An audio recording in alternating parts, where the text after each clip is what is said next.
오늘은 예수님의 사랑을 깊이 묵상하자라는 제목으로 말씀을 나누려고 합니다. 저희가 지금 사순절 기간을 보내고 있습니다. 여러분 어떻게 사순절을 보내고 계십니까? 보통 말씀을 묵상하거나 그동안 나오지 않았던 새벽 예배를 나와서 하나님께 예배를 드리시거나 그렇게 보내실 것 같습니다. 근데 저는 새로운 제안을 오늘 하기 원합니다. 그것은 우리의 어떠함이 아니라, 어떠한 행위가 아니라 정말 내가 가장 사랑하는 그 자리에 주님을 올려놓고 그 주님을 따라가는 삶. 우리가 오늘 1층 그 로비를 보시면 고난주간 특별 새벽 기도의 그 그림이 있는데요, 그 그림을 보면서 저도 그렇게 묵상했습니다. 우리가 주님의 그 십자가를 따라가는 그 삶, 그 기간이 사순절이구나. 그냥 우리가 어떤 절기를 정하고 마음을 정돈하고 우리가 절제하고, 물론 이것도 중요합니다. 그걸 왜 할까? 그거는 하나님을 가장 사랑하기 위하여, 예수님의 그 사랑을 내가 정말로 깊이 느끼기 위하여 그 기간을 보내고 있다고 믿습니다. 그래서 오늘 말씀을 통해서 우리가 예수님의 사랑을, 물론 오늘도 여러분들 경험하셨겠지만 말씀을 통하여 더 깊이 묵상하는 그런 시간이 되었으면 좋겠습니다. 그러면 예수님의 사랑을 알려면 먼저 예수님은 누구신가를 좀 알아야 됩니다. 예수님은 누구실까요? 한번 여러분들 고백해 보겠습니까? 내가 아는 예수님. 자, 한번 물어보겠습니다. 예수님은 누구십니까? 네, 하나님. 또 네, 청년들은 한번 말해보세요. 예수님이 누구십니까? 말씀이 육신되 오신 주님. 할렐루야. 네, 가장 완벽한 답인 것 같아요. 제가 믿고 있는 신앙의 고백이 말씀이 육신되어 오신 그분이 바로 예수님이세요.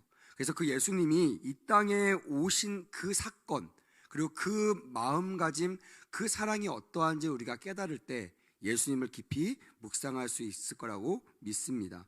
예수님께서는요, 십자가에서 죽으시고 부활하셔서 지금 우리와 함께 하십니다. 믿으시면 아멘. 그 하나님께서, 그 예수님께서, 그 성령님께서 지금 우리와 함께 하신다는 것, 이것이 바로 예수님의 사랑을 알 수 있는 가장 큰 방법일 것입니다. 가장 우리를 사랑하신다고 말씀하시는 가장 큰 증거일 것입니다. 누가 물어봅니다. 당신 나를 어떻게 사랑하십니까? 당신 나를 사랑하십니까? 라고 얘기했을 때 우리가 그가 알 수 있도록, 그가 납득할 수 있도록 무언가를 꺼내놓을 때, 무언가를 얘기할 수 있을 때 우리가 알고 있는 그 사랑이 완성되는 것처럼, 우리가 예수님에 대한 사랑을 확신할 때 다른 거로 기준 삼지 않았으면 좋겠습니다. 제가 지난주에도 우리 청년들과 그 말씀 묵상하면서 적었는데, 주님은 언제든지 우리에게 물질 아니면 우리의 헌신도에 따라서 우리를 판단하신 적이 없으십니다. 다시 말하면 내가 새벽 예배를 몇 번 나왔는가, 내가 헌금을 얼마 했는가, 내가 예배를 몇 번 참여했는가, 내가 성가대인가, 내가 악기팀인가, 내가 말씀 전하는 자냐, 이거에 따라 주님이 우리의 사랑을 판가름하신 적이 한 번도 없으세요.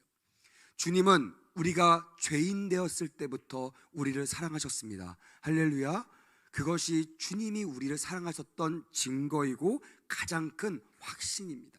그래서 여러분, 우리가 항상 이 말씀을 묵상하지 않으면, 이 말씀을 깨닫지 않으면요, 행위로서 주님에 대한 사랑을 판단하려고 하고, 우리 또한 우리가 주님을 얼마나 사랑하신지를 이 행위로서 나타내 보이려고 하는 그런 속임수에 빠지게 됩니다. 행함이 없는 믿음이 좋다고 말씀드리는 것이 아닙니다. 하지만 믿음이 없는 행함, 그것은 아무런 의미가 없는 것이에요. 그 믿음의 근거는요, 주님이 나를 얼마나 사랑하신지를 내가 아는가, 또한 내가 주님을 얼마나 사랑하는 것을 내가 주님께 지금 알려드리고 있는가, 이것이 우리의 믿음의 기준이 되어야 될 줄 믿습니다. 예수님은 이렇게 사랑의 삶을 사셨습니다. 요한복음 13장 34절 35절에 이렇게 기록되어 있어요. 새 계명을 너희에게 주노니 서로 사랑하라. 내가 너희를 사랑한 것 같이 너희도 서로 사랑하라. 너희가 서로 사랑하면 이로써 모든 사람이 너희가 내 제자인 줄 알미라. 할렐루야. 주님은 우리를 사랑하셨습니다. 그리고 그 사랑만이 아니라 받은 사랑을 전하라고 말씀하고 있는 것입니다. 그래서 우리는 이 사랑을 아는 사람들은 이제부터 고민하게 됩니다. 내가 이 사랑을 어떻게 표현할까? 내가 이 사랑을 어떻게 실천할까? 나에게 머물러 있는 이 사랑이 아니라 나를 통하여 또 흘러갈 그 사랑이 어떻게 하면 내려갈 수 있을까? 어떻게 하면 확장될 수 있을까? 어떻게 하면 충만하게 더 기름 부어져서 많은 사람들에게 퍼져나갈 수 있을까? 이것이 여러분 믿는 사람들이 고민해야 될 그런 부분이라는 것이에요. 내가 어떻게 하면 많은 사랑을 받을까? 내가 어떻게 하면 남들보다 더 큰 사랑을 받을까? 이것을 고민하는 것은 온전한 그리스도인이 아닙니다. 우리는 하나님께 어떠한 사랑을 요구할 수조차 없는 그런 죄인이었을 때, 그럴 때부터 지금까지 우리 주님은 조건 없이 무조건 우리를 사랑하셨다는 것, 이것을 기억했으면 좋겠습니다. 우리가 그 사랑을 경험하고 그 사랑 안에 거할 때 그 후에 반드시 놀라운 변화가 일어난다는 거예요. 제가 항상 물론 다 알고 있는 거 압니다. 하지만 제가 행위와 믿음의, 행위와 구원의 그 서열을 제가 계속 명시하고 말씀하는 이유는 우리가 너무나 많이 헷갈려 한다는 거예요. 물론 우리가 하나님을 믿고 그 믿음으로 우리가 믿음 생활하며 삽니다. 하지만 우리가 행함이 구원의 앞에 있는 것이 아니라 우리가 구원, 특별히 믿음 생활을 하는 사람들에게는요, 마땅히 그 열매가 따라온다고 재차 말씀드렸습니다. 이것을 잊어버리지 않았으면 좋겠습니다. 주님의 사랑은 온데간데 없이, 주님에 대한 은혜는 온데간데 없이 헌신만 한다, 내가 찬양만 한다, 내가 예배만 드린다, 죄송합니다. 그 예배는 하늘에 상달되지 않습니다. 무슨 말이냐면요, 헛수고라는 뜻이에요. 힘만 든다는 뜻입니다. 왜 교회에서 생활하는데 힘들까요? 특히 청년들 보면요, 새벽부터 늦게까지 막 봉사하는 친구도 있거든요. 그 친구들이 입만 열면 목사님이 힘들어요, 이거 내려놓을까 저거 내려놓을까 할 때 제가 항상 말하는 말이 있습니다. 하나님께 받은 은혜만큼 하면 된다. 하나님께 받은 은혜만큼 그게 너의 봉사의 분량이고 너의 헌신의 분량이다. 이것을 넘어가니까요, 더 이상 은혜 없이 봉사하게 되고 의무감을 가지고 남의 시선 때문에 아버지 앞에 예배 또한 드리는 경우도 너무 많다라는 것이에요. 우리는 항상 나갈 때 따라합시다. 주님의 사랑만큼 나아가야 됩니다. 주님께 받은 사랑만큼 봉사하고 삶을 살아내면요, 그것이 옳은 줄 믿습니다. 그래서 사도 바울도요, 에베소 교회를 위해서 이렇게 기도했습니다. 오늘 본문 보니까 특별히 17절부터 19절에 보니까요, 너희가 사랑 가운데서 뿌리가 박히고 터가 굳어져서 라고 표현하고 있습니다. 여기 중요한 거는요, 주어입니다. 너희가 뭐로 말미암아요? 우리가 의무감이나 습관이나 어떤 형식이나 또한 내가 그만큼 받았으니까 갚는 마음으로 하는 것이 아니에요. 성경은 정확하게 말하고 있습니다. 어떤 만큼이요? 사랑 가운데서 뿌리가 박히고 라고 되어 있어요. 그러니까 내가 주님께 받은 사랑만큼 내 믿음의 뿌리가 박혀져야 된다는 거예요. 왜 한국교회 성도들이 많음에도 불구하고 또 통계적으로 보니까요, 우리 20년 전과 지금 사실 그리스도인들의 숫자는 그게 달라지지 않았습니다. 하지만 영향력은요, 너무나 많이 달라져 있어요. 제가 우리 청년들 나이 때만 해도요, 교회에서 아니면 세상에서 나 교회 다닙니다, 나 교회 집사입니다 하면요, 그들을 바라볼 때요, 정말 너무나 존경스러운 마음으로, 또한 그들을 바라보면서 나도 저렇게 돼야지 라는 마음을 받았거든요. 근데 지금은 안 그렇습니다. 지금은요, 교회 다닌다고 하면 의외로 더 의심하고 색안경을 끼고 바라보는 그런 삶을 우리 청년들은 살아가고 있다는 거예요. 당연히 학교에서도요, 밥 먹을 때도 기도하지 않는 것이 익숙합니다. 왜? 기도하는 그 순간 우리 아이들에게, 친구들에게 가졌던 그 마음들이 무너져 내리기 때문에 그래요. 아, 너 교회 다니니 했어? 너 왜 이렇게 해? 너 왜 거짓말해? 이러면서 내 삶이 사랑의 삶이 아니기 때문에, 그리스도인의 삶이 아니기 때문에 너무나 많은 것들을 잃어버리고 살아간다는 것입니다. 그래서 우리는요, 항상 점검해야 됩니다. 내가 주님보다 앞서 나가고 있는가? 아니면 주님의 사랑 안에 내가 거하고 있는가? 말씀도 봉사도 예배도 마찬가지입니다. 주님이 사랑이 아닌 예배는요, 아무런 쓸모가 없습니다. 아무런 소용이 없습니다. 힘만 듭니다. 주님의 사랑이 아닌 헌금은요, 그냥 낭비일 뿐입니다. 여러분, 주님의 사랑 안에서 봉사하시고 헌신하시고 예배하는 삶으로 회복되는 그런 귀한 사순절이 되기를 주님의 이름으로 축복합니다. 아멘. 그러기 위해서는 항상 우리가 점검해야 될 거, 내가 지금 살아있는가? 아니면 내가 예수의 십자가 앞에서 지금 죽은 자인지를 항상 살펴봐야 됩니다. 제가 한 주간 이 말씀을 가지고 묵상했는데요, 사실 오늘 저에게 이 말씀을 다시 한번 생각나게 하시더라고요.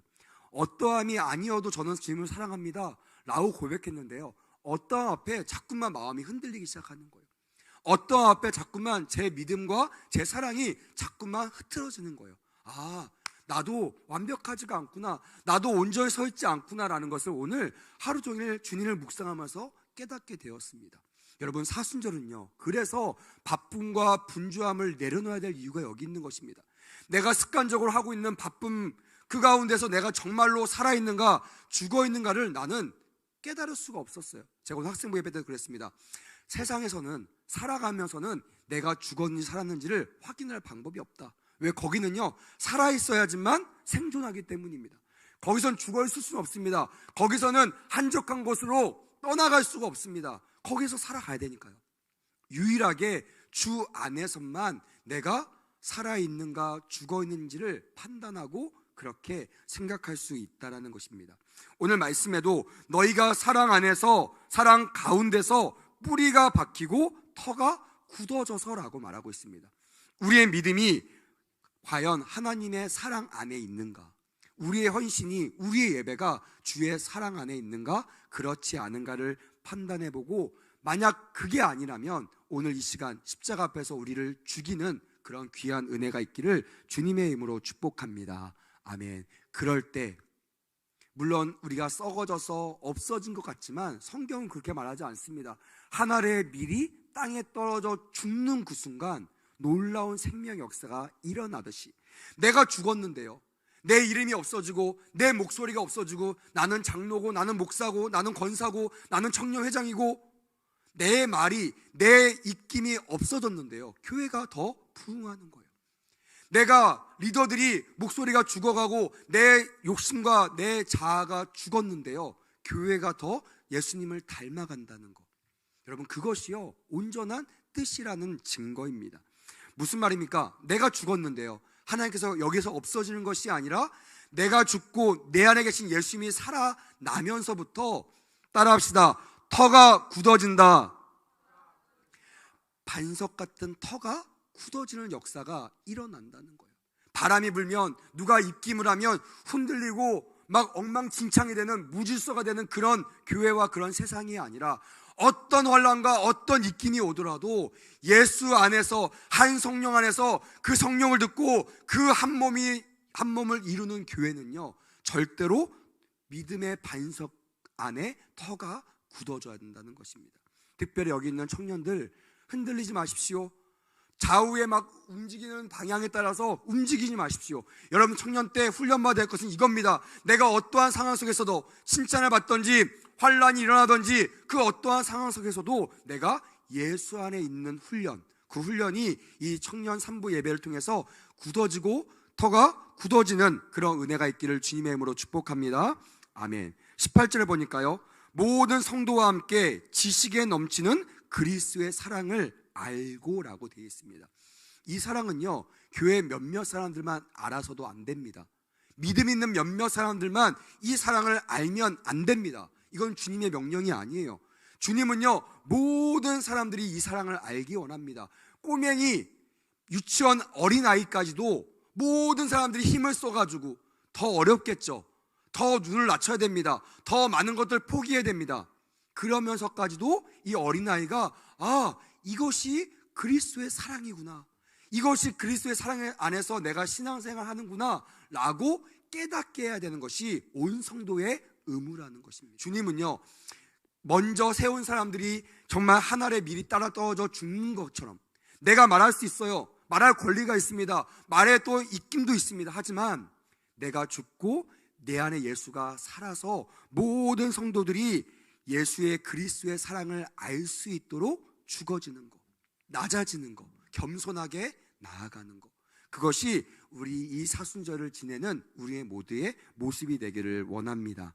마지막 19절에 보니까요, 그 너비와 깊이와 높이와 깊음이 어떠함을 깨달아 하나님의 모든 충만하신 것으로 너희에게 충만하게 하시기를 구하노라 라고 되어 있습니다. 우리가 예수님을 왜 더 알아야 됩니까? 우리가 예수님의 사랑을 왜 더 경험하고 더 깨달아야 됩니까? 그것은요, 우리 안에 거하시는 그 주님이 더 충만하게 역사해야 하기 때문입니다. 아이들이 신앙생활이 연약하면요, 오로지 목적이 뭐냐면 내가 은혜 받는 것이 목적이에요. 그래서 은혜 못 받으면 그날 하루 공칩니다. 교회 주일 와도요, 주님의 날, 주의 날임에도 불구하고 내 날인지 알아요. 내가 은혜 받아야 되고, 그래서 내가 은혜 받기 위하여 모든 것들을 나에게 맞추려고 합니다. 이 소리, 저 환경, 남들은 상관없이 나는 이렇게 해야지만 은혜 받습니다. 나는 이렇게 해야지만 좋습니다라고 내 의견을 엄청나게 많이 피력합니다. 여러분, 그거는 얕은 신앙입니다. 어린아이들은 그렇게 해요. 어린아이들은요, 어른처럼 요구하기 어렵습니다. 하지만 적어도 주일 3부 예배 나온 이렇게 늦은 시간까지 예배 드리는 여러분들이라면 이제 성숙한 신앙이 되어야 됩니다. 이제 내가 은혜 받는 것이 아니라, 내가 은혜 받는 목적인 나를 위해서가 아니라 내 안에 충만해진 그 은혜가 나를 통하여 흘러가야 되니까, 나를 통하여 믿지 않는 사람들이 나를 통하여 내가 만난 그 하나님을 만나야 되니까, 그래서 내가 충만해지기를 하나님께 간구하는 그런 귀한 성도들이 되시기를 주님의 이름으로 축복합니다. 아멘. 성도의 삶을 나무와 집으로 비유하고 있습니다. 나무에게 가장 중요한 것은요, 물이 풍성한 털을 잘 잡는 겁니다. 그래서 그 뿌리가 깊이 내려가서요, 바람이 안 불고 또한 비가 안 내려도요, 이 나무는 깊이 뿌리를 내리고 있기 때문에 날씨와 상관없이 무성하게 자랄 수 있는 것처럼, 여러분들이 낮게 뿌리를 내리잖아요. 어떤 말씀, 아니면 어떤 예배, 어떤 봉사, 어떤 거, 이런 거 하나에 여러분들의 뿌리를 내리면요, 그게 무너지잖아요. 여러분들의 모든 신앙이 무너집니다. 저는 청년들을 오래 만났기 때문에 되게 많이 봅니다. 아니, 이 청년은 내가 10년은 봤어요.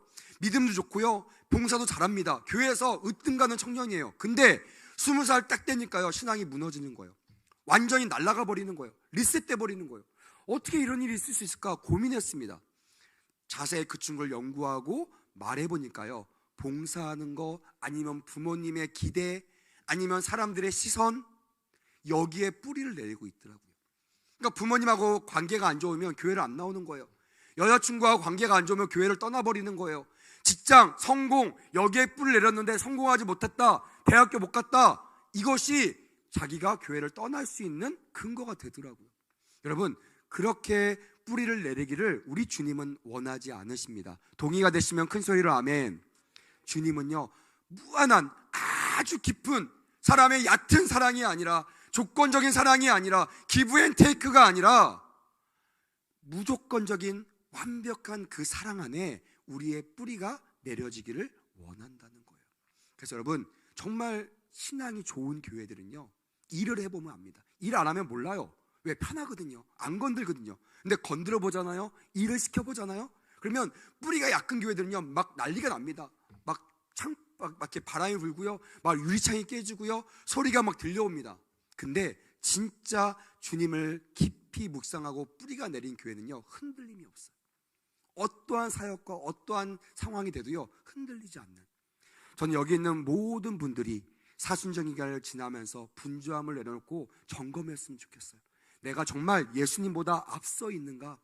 내가 가면서 주님 따라오세요, 도와주세요, 주님을 조력자로 여기고 있는가? 아니면 주님을 주인으로 모시고 내가 종으로서 겸손히 따라가고 있는가?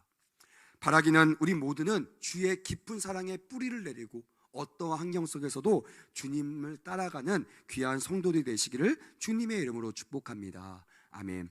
에베소 3장 18절에 보니까 능히 모든 성도와 함께 지식에 넘치는 그리스도의 사랑을 알아라고 되어 있습니다. 여기에 공동 번역으로 표현하니까요, 이렇게 표현되고 있다고요. 인간의 모든 지식을 초월한 그리스도의 사랑을 알 수 있게 되기를 바랍니다. 더 이해가 쉬우시죠?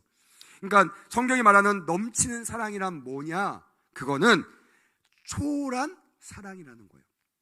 우리가 알고 있는, 우리 수준으로 알고 있는 그 인간적인 사랑이 아니라, 우리가 상상할 수 없는, 우리가 가늠할 수도 없는 그 초월적인 그 사랑을 힘입어 그리스도의 사랑을 알라고 말하고 있는 것입니다. 우리가 주님의 사랑을 안다고 하는 사람들이 빠지기 쉬운 유혹이 여기 있습니다. 내가 아는 만큼 주님을 판단합니다. 주님은 이럴 것이야.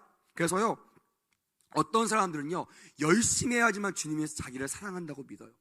자기를 막 채찍질합니다. 자기가 절제해야지만, 내가 내 모든 걸 내려놔야지만 주님이 나를 사랑한다고 여깁니다. 여러분, 그것은 잘못된 진리입니다. 성경을 보십시오. 주님은 그렇게 판단하신 적이 없어요. 주님은 우리를 너무나 사랑하셨고요, 그 사랑을 입은 자들은 예수님의 이 세 가지 사랑을 깨닫게 됩니다. 첫째로는요, 주님의 사랑은 무조건적인 사랑입니다. 성경은 그거를 아가페 사랑이라고 얘기합니다. 이 아가페 사랑은요, 인간의 사랑과 다릅니다. 이거를 가장 잘 나타내는 본문 한번 표시해 보십시오. 로마서 5장 6절부터 10절 말씀입니다. 청년들, 오늘 이 한 주간 이 말씀을 좀 묵상했으면 좋겠습니다. 저는 이 말씀을 묵상하면서요, 제 자아가 다 무너졌어요. 저도 어렸을 때요, 열심히 해야지 주님 저를 사랑하는 줄 알았어요. 제가 최선을 다하고 제가 아주 실수하지 않고 반듯하게 서 있어야 주님이 저를 사랑한다고 저도 여겼어요. 근데요, 이 말씀을 보십시오. 앞에만 보세요. 6절 보니까 우리가 아직 연약할 때에 라고 되어 있어요. 8절에 보니까요, 우리가 아직 죄인 되었을 때에 라고 되어 있습니다. 10절에 보니까 곧 우리가 원수 되었을 때에 라고 주님이 우리를 사랑하셨던 그 환경, 그 상황을 이렇게 표현하고 있습니다. 우리가 연약할 때, 우리가 죄인 되었을 때, 그리고 우리가 더 나아가서 주님과 원수되어 있을 때 주님이 어떻게 하셨다고요? 우리를 사랑하셨다라고 주님께서 말씀하셨다라는 거예요. 여러분, 주님 앞에서 노력하지 마십시오. 애쓰지 마십시오. 오히려 주님의 사랑을 구하십시오. 그 사랑을 원하십시오. 그 사랑에 빠지십시오. 할렐루야. 그것이 더 온전한 사랑을 경험할 수 있는 기회라는 것입니다. 이게 흐트러지면요, 이단에 빠지게 됩니다. 행함이 안 되면 그들은 구원에 대한 것도 다 인정하지 않아요. 뭐 전도 몇 명 해오지 않으면 네가 아무리 열심히 해도 너는 구원받지 못한다 라는 얘기를 하는 것이 이단입니다. 근데 여러분, 우리 그리스도인 안에서도요, 이런 이론들이 되게 많습니다. 행위 이론들. 여러분, 이거는 잘못된 이론입니다. 주님은 우리에게 원하신 것이 딱 하나입니다. 우리가 완전해지는 것이 아니에요. 경건해지는 것이 아닙니다. 우리가 죄를 짓지 않는 것이 아니에요. 우리가 주님과 화합하는 그 정도가 아니라 우리가 주님의 그 넓은 사랑 안에 퐁당 빠져들어가는 거예요. 제가 옛날에 닮아야 놀자라는 영화, 혹시 여기 좀 나이대가 저랑 비슷하신 분들 계시니까 아실 겁니다. 박신양이라는 그 배우가 나오는 아주 유명했던 영화예요. 제가 그 영화를 보면서 정말 하나의 인사이트를 얻었던 게 있습니다.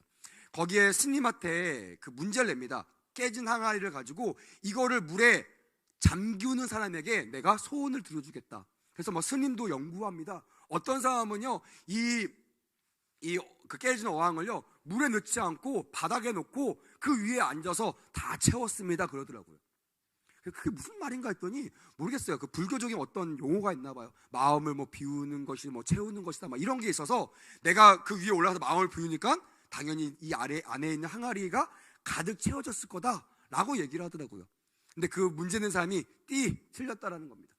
어떤 사람은 힘으로 막 눌러요. 남자들 막 힘으로 누릅니다. 우리도 그런 사람이 있잖아요. 안 되는 거 알면서 힘으로 막 버팅기는 사람들이 있습니다. 그것도 잘못된 거예요. 여러분, 이 박신양이 그걸 어떻게 한 줄 아십니까? 그 항아리를 들고요, 그 우물 속으로 던져버려요. 그리고 그것을 살풀이 누릅니다. 누르니까 어떻게 되겠어요? 그 깨진 곳에 뭐가 채워져요? 그 물이 가득 차게 되면서 그 물 속으로 이 깨진 항아리가 깊이 들어가는 것들을 발견하게 됩니다. 여러분, 우리가 주님이 원하신 것이 무엇일까? 주님은요, 우리의 행함을 원하지 않습니다. 행함은요, 마땅한 거예요. 열매예요. 내가 열매를 맺히려고 애쓰지 않아도요, 좋은 가지 가운데 있으면요, 좋은 뿌리가 있으면 좋은 열매를 맺는 것은 너무나 당연한 겁니다. 우리의 힘이 아니어도, 우리의 노력이 아니어도 당연한 거예요. 우리가 은혜 받잖아요. 온전한 신앙생활 당연합니다. 노력하지 않아도 돼요. 내가 온전하게 하나님을 충분히 사랑하면요, 내 헌신, 헌금 강요하지 않아도 우리 교회처럼 5년에 한 번 헌금 설교해도요, 헌금이 끊어지지 않을 것입니다. 이게 맞는 거예요. 근데 이 행위 자체로만 내가 나의 믿음을 달아놓는다고 한다면 이 행위가 무너지면요, 우리 구원도 우리의 믿음 다 흔들리게 된다는 것입니다. 이거는 온전한 것이 아닙니다. 우리가 연약할 때, 우리가 아직 죄인 되었을 때, 곧 우리가 주님과 원수가 되었을 때 우리 주님은 그때 우리를 사랑하시고 우리를 품어 주셨다라는 거, 이것을 기억하는 귀한 시간 되기를 원합니다. 아멘. 두 번째로 예수님의 사랑은 희생적인 사랑이었다는 거예요. 자기 목숨을 많은 사람의 대속물로 주려 함이니라. 마가복음 10장 45절에 기록되어 있는 말씀입니다. 주님은요, 대가를 바라지 않으십니다. 주님은 자기 목숨을 많은 사람들에게 대속물, 대신 속죄물로 드리는 그것에 합당하게 흔쾌히 응하셨던 분, 흔쾌히 순종하셨던 분이 바로 예수님의 사랑이셨습니다. 희생하지 않는데 사랑한다고 말하는 사람, 이런 사람들 가짜입니다. 제가 청년들과 또 학생들과 연애 상담할 때 이런 거 되게 점검합니다. 너 그 오빠가 널 사랑한다는 거 어떻게 알 수 있겠어? 어떻게 믿을 수 있겠어? 그러면 그 오빠는 정직한 사람이에요. 여러분, 사람이 정직한 사람이 있나요? 여러분 다 경험해 보셨잖아요. 지금 만나시는 분, 지금 결혼하신 분이 정말 정직한 분 맞으시나요? 결혼할 때가 똑같으신가요? 아니시잖아요. 여러분, 사람은요, 믿을 존재가 아닙니다. 그래서 사람은요, 신뢰나 또 믿는 대상이 아니라 사랑해야 할 대상이라고 말하잖아요. 마찬가지입니다. 우리가 정말 그 사람을 사랑하면요, 그 사람을 위해서 얼마큼 내가 희생하는가를 보면 그 사람을 알 수 있습니다. 그래서 세상에서 사랑을 확인하는 방법이 세 가지가 있다고 합니다. 하나는 내가 그 사랑하는 사람을 위해서 뭐를 줄 수 있는가. 어떤 사람은요, 말로는 막 사랑한다고 해요. 근데 오빠 이거 하나만 사주면 안 돼? 그러면 그때 갑자기 표정이 바뀌면서 막 이렇게 돌아가는 사람 있죠. 그런 사람들은요, 여러분들 사랑하는 것이 아닙니다. 우리 아내가, 우리 사모님이 그런 얘기를 많이 합니다. 목사님, 사랑하면요 주는 거예요. 저는 그게 어디서 나왔나 봤더니 성경적이더라고요. 여러분, 사랑하면 줘야 됩니다. 예수 그리스도께서도 우리를 사랑하셔서 그냥 말로만 내가 너를 사랑한다 말씀하신 것이 아니라 우리를 위하여 대속물로 자기 목숨을 주셨습니다. 할렐루야. 이것을 깨닫는 귀한 시간이 되었으면 좋겠습니다. 둘째로는요, 희생을 보면 안다는 것이에요. 내가 어디까지 희생할 수 있는가. 그래서 여러분, 정말 주님을 사랑하는 사람들은요, 목사님이 요구하지 않아도 헌신합니다. 희생합니다. 이거 강요해도 될 거 아니잖아요. 내가 주님을 사랑하기 때문에 사랑하는 만큼 헌신하고 희생하는 거 마땅할 줄 믿습니다. 마지막 세 번째는요, 용납입니다. 용납. 제가 오늘 묵상하면서 이 부분들이 깨달아졌어요. 용납하는 거구나. 내가 가진 만큼 내가 내 수준에서 판단하는 것이 아니라 그 사람을 있는 그대로 받아들이는 것이구나. 우리 주님께서도요, 저희가 죄인 되었을 때, 오직 너무 심할 때는 이거잖아요. 원수 되었을 그때도 우리를 고치려고 하지 않으셨어요. 우리를 고쳤으려고 하지 않으셨습니다. 우리를 그냥 품으셨어요. 우리를 대신 대속물로 자기 몸을 내어 주셨다라는 거예요. 정말 여러분, 주님을 사랑하신다면요, 주님께 이것저것 요구하는 그런 신앙인이 아니라 주님의 사랑 안에서 주님을 용납하고 주님을 받아들이는 그런 신앙이 되었으면 좋겠습니다. 마지막 세 번째, 예수님의 사랑은요, 변함없고 끊임없는 끝까지 사랑하는 영원한 사랑이라는 것입니다. 변하지 않는 사랑. 아마 이게 모든 사랑하는 사람들의 궁극적인 목적일 거예요. 변하지 않는 사랑하고 싶습니다. 그 사랑의 모델이 바로 예수님이십니다. 예수님은 우리를 얼마나 사랑하셨나, 그건 우리가 계속 설명했습니다. 내 몸을 희생하면서까지, 또한 조건 없이 우리를 사랑하셨던 그 사랑이 언제까지 가느냐, 그것은 예수님께서 말씀하시기로는 충만해질 때까지. 이 충만은요, 인간적인 충만이 아닙니다. 어느 정도 수준이 아니라 우리가 우리의 상식과 우리의 경험을 초월하는, 다시 말하면 완벽하게 주님의 계획 안에 있는 모든 영역들까지 사랑하시는 그 사랑, 그 영원한 사랑을 깨달아야 될 줄 믿습니다. 아멘. 요한복음 14장 1절에 하나님이 우리를 언제까지 사랑하셨는지를 잘 기록하고 있습니다. 유월절 전에 예수께서 자기가 세상을 떠나 아버지께로 돌아가실 때가 이른 줄 아시고 세상에 있는 자기 사람들을 사랑하시되 어떻게 사랑하시냐? 따라합시다. 끝까지 사랑하시니라. 믿으시면 큰 소리로 아멘. 우리 주님은요, 끝까지 사랑하셨어요. 잠깐 사랑하는 거 할 수 있습니다. 어느 정도까지 사랑하는 거 할 수 있어요. 하지만 끝까지 사랑하는 것은요, 오직 예수 그리스도의 사랑 안에서만 이루어진다는 것을 기억하기를 주님의 이름으로 축복합니다. 말씀을 마무리하겠습니다.